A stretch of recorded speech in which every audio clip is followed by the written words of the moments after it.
Is Trump signaling that the law is in his hands now?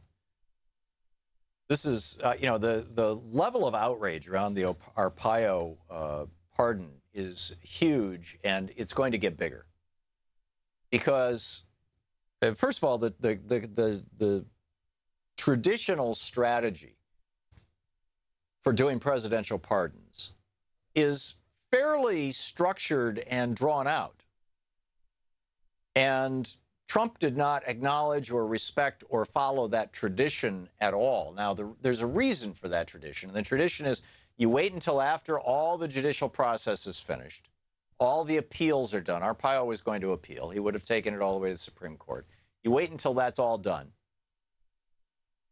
And then, if the guy's still alive and you can build a strong case for the appeal, you run that, or for the pardon rather, you run that pardon past a bunch of lawyers in the White House, as well as your political people, but particularly the lawyers, to make sure that, A, it's appropriate, and B, that the pardon is written in a way and performed in a way that doesn't, establish some weird precedent and that is, what it is. Now, the pardon power of the president is absolute and unregulated, essentially.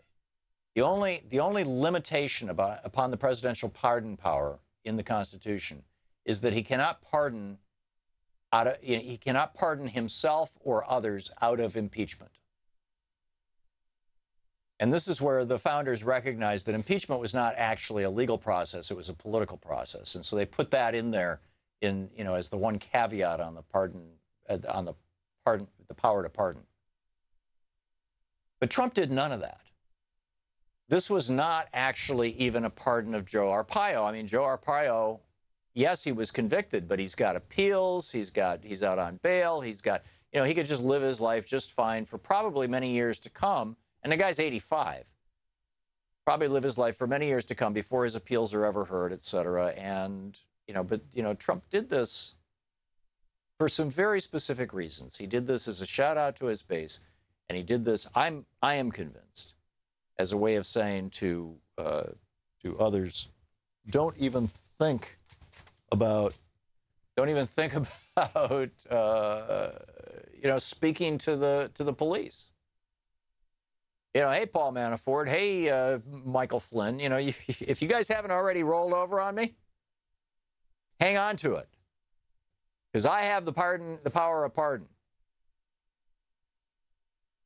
Meanwhile, you'll recall Ronald Reagan started this practice of the military giving surplus military gear to police departments. Now, the reason they did this, of course, is to increase the demand for military hardware that is manufactured by people who are big supporters of Republican governments.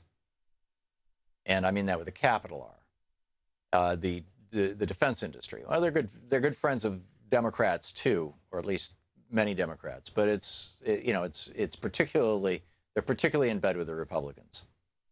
And Reagan put this program into place. What came out of this program was the hyper-militarization of our police departments all across the country. And President Obama said, hey, wait a minute, this is not a good thing. Our police department, your local community police department does not need a sound cannon. It does not need a Humvee with a machine gun on the back. It does not need hundreds and hundreds of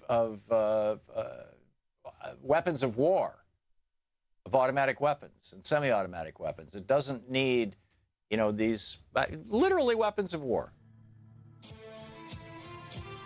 And Trump now is going to Jeff Sessions is giving a speech today at the Fraternal Order of Police.